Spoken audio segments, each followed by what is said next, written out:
We use water for literally everything. We drink it, we cook with it, we shower in it every single day. But honestly, how often do we actually stop and think about what's really in it?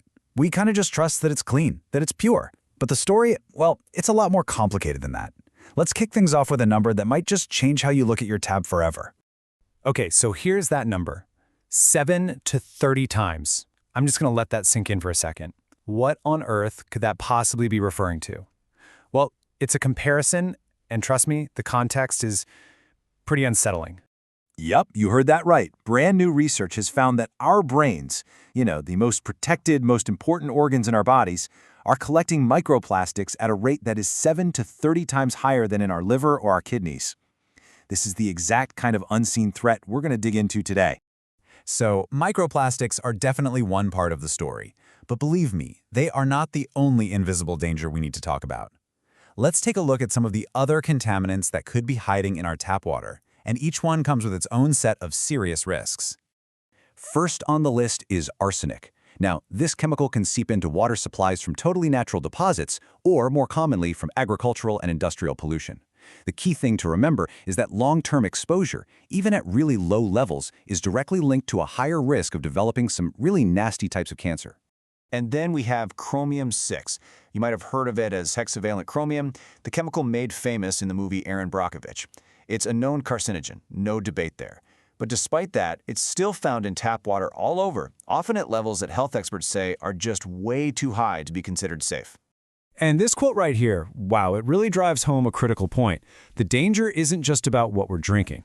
Think about it. A long hot shower can actually turn these chemicals into a vapor.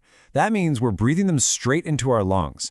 And at the exact same time, our skin, our biggest organ, is just soaking them up. It totally reframes what we think of as daily exposure. Okay, so let's circle back to those microplastics for a minute. What are they actually doing inside the brain? Well, studies on mice show they literally get stuck in those tiny, delicate blood vessels, creating little traffic jams that block blood flow. This can mess with memory and cognitive function. And here's the really disturbing part. Scientists are finding much higher amounts of these plastics in the brains of people who've been diagnosed with dementia. With all of these concerns, it's really no surprise that people are searching for solutions, right?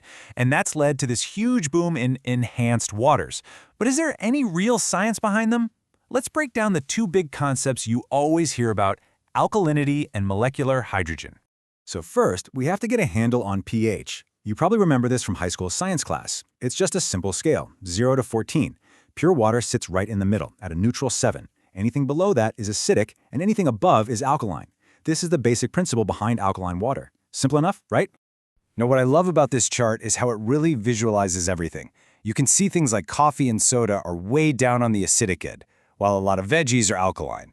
The whole argument for alkaline water is that it can help balance out all that acidity from our diet, maybe nudging our body closer to its happy place, which is just slightly alkaline.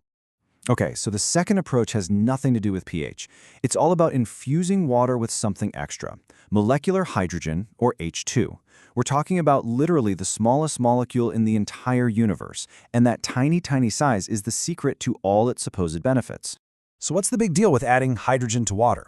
Well, the people who support it will point to hundreds of studies that suggest it's a very unique and, get this, selective antioxidant. Here's what that actually means. Because it's so incredibly small, it can get into the deepest parts of our cells, like the mitochondria. And once it's in there, it's thought to neutralize only the most damaging free radicals while leaving the helpful ones alone. The end result? It helps fight inflammation right at the source. So we've got the science down, but how do we actually get this better water in our own homes? Well, that's where some pretty advanced filtration technology comes into play, turning your standard tap water into something completely different. So this is what a typical high-end system looks like. We're not talking about your simple little pitcher filter. This is a multi-stage process that usually starts with reverse osmosis, which is a super powerful purification method that strips out almost everything, including those nasty contaminants like arsenic and chromium-6. Now, if we were to crack open one of these filter cartridges, you'd see it's not just one thing. It's actually a whole series of carefully designed layers. Each one has a very specific job to do, from filtering out different kinds of particles to that final, crucial stage of enhancing the water. And this is where the magic really happens. See, pure reverse osmosis water is stripped of everything. And that includes the good, beneficial minerals. So in this final stage, the water flows over natural materials like the ones you see here. Dolomite and other minerals put magnesium and calcium back in, which raises the pH and makes the water alkaline. And the coolest part? This whole process is passive. It works without any electricity at all. Okay, so now that we know how this stuff is made, let's take a closer look at the two main types of enhanced water. What are the specific health claims for each one? And maybe more importantly, what does the rest of the scientific community have to say about it? People who are big fans of alkaline water make some pretty compelling claims. They say it can help neutralize acid in your body, hydrate you way more effectively, improve your circulation, and even help with things like acid reflux. The whole theory is that by balancing your body's pH, you're just creating a healthier environment inside. However, and this is really important, you have to look at the whole picture. Mainstream medical institutions, like the Mayo Clinic for example, they argue that for most of us, regular water is perfectly fine. They point out that there just isn't enough solid scientific evidence yet to completely back up all the health claims that alkaline water supporters are making. So if you want to boil it all down, the critical difference is this. Alkaline water is all about pH balance. It's about neutralizing acid. Hydrogen water, on the other hand, is about delivering a therapeutic gas, that molecular hydrogen, that's supposed to work as an antioxidant and anti-inflammatory directly inside your cells. So you see, they're two very different ideas about how to make water better.